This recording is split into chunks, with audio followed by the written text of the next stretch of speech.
La radio para mí es el sonido de la infancia, es uno de los sonidos más cálidos que tengo.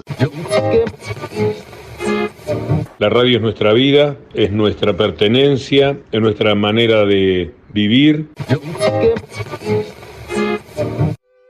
Bienvenidos a otro capítulo de Historias de la Cantora, donde repasamos un poquito de los inicios de la radio en honor al centenario de su primera transmisión. En este episodio estreno, nos centraremos específicamente en un hecho que impactó muy fuerte en la historia argentina, pero no sin antes comentarles cómo llegó la radio a nuestro país.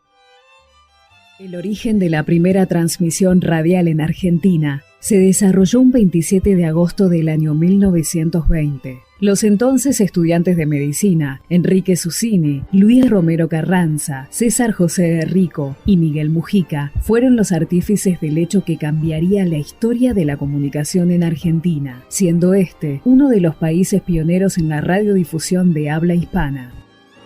Este hecho consistió en transmitir el Parsifal, la obra teatral de Richard Wagner, en el Teatro Coliseo, y debido a que el transmisor y el equipo técnico se encontraban en el techo del edificio, los nombraron como los Locos de la Azotea.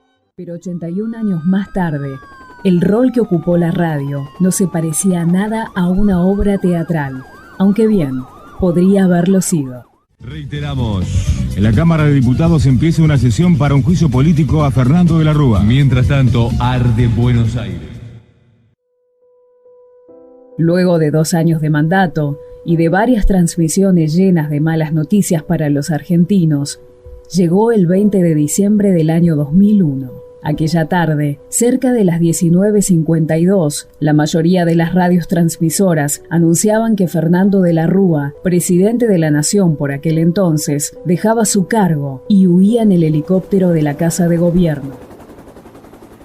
El exmandatario se vio forzado a dimitir como jefe de gobierno durante la peor crisis económica, política y social de la historia contemporánea de la Argentina, con el corralito bancario y las trágicas revueltas en las calles de Buenos Aires.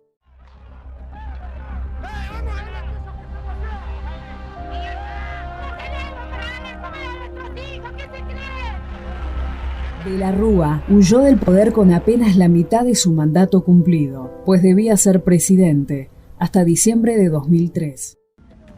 ¿Por qué se lo llevan? ¿Qué están haciendo? ¿Por qué se lo llevan?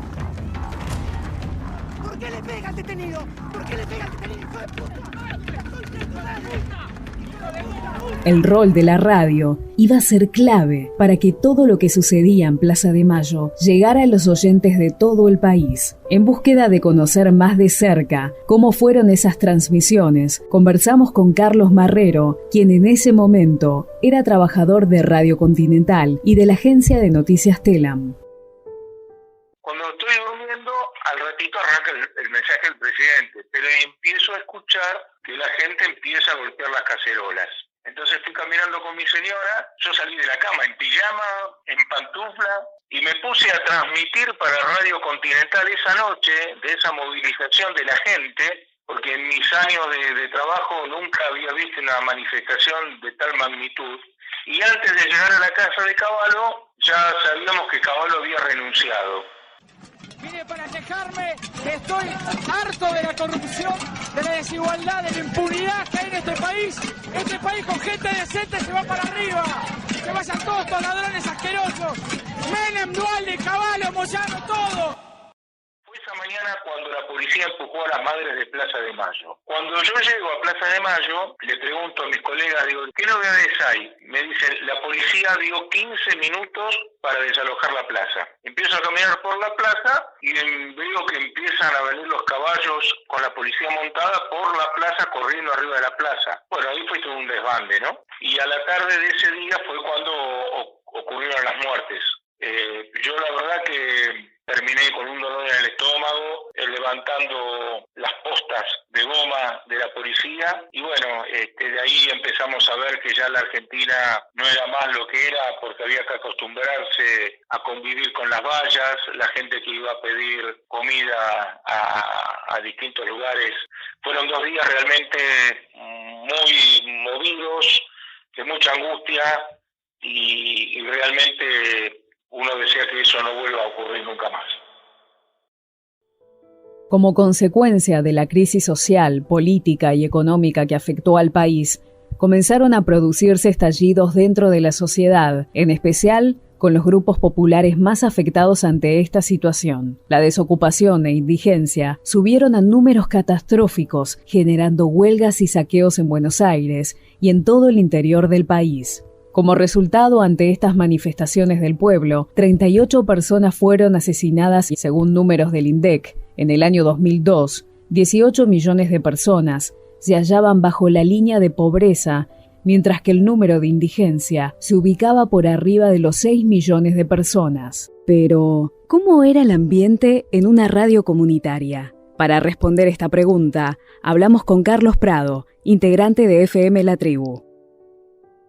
Bueno, estar en la calle en esos días era caótico, era muy peligroso. Uno tal vez no tomó nota de lo que estaba ocurriendo o sí, se metió en parte de una historia que le tocó vivir, como tantas otras en la historia política de nuestro país, ¿no? Y recuerdo por la 9 de julio que había un par de autos sin identificación, que después se supo que eran policías de civil que disparaban, y quien actualmente es el ministro del Interior, Guado de Pedro, estaba malherido y bueno, lo quisieron trasladar en uno de esos autos, y la fuerte convicción y solidaridad de la gente que andaba por ahí hizo que un poco se identificaran y lo llevaran a un hospital. Tampoco sé qué hubiera pasado con el actual ministro del Interior. Y las sensaciones son las de siempre, ¿no? Las de placer, de poder hacer radio, y también la del compromiso. Lamentablemente hay situaciones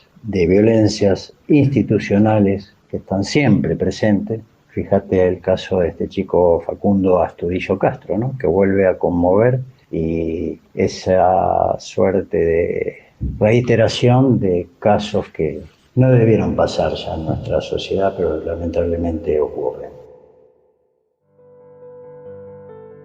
Sin dudas, la radio ha sido una pieza fundamental a lo largo de nuestra historia argentina, siendo testigos y en ocasiones protagonista de los hechos que nos marcaron como argentinos. Más que un medio de comunicación, se ha convertido en un pedazo de nuestra cultura que nos identifica y que nos acompaña día a día. Soy Lorena Medina y esto fue Historias de la Cantora. Te esperamos en el próximo encuentro con los hechos más significativos de la historia argentina.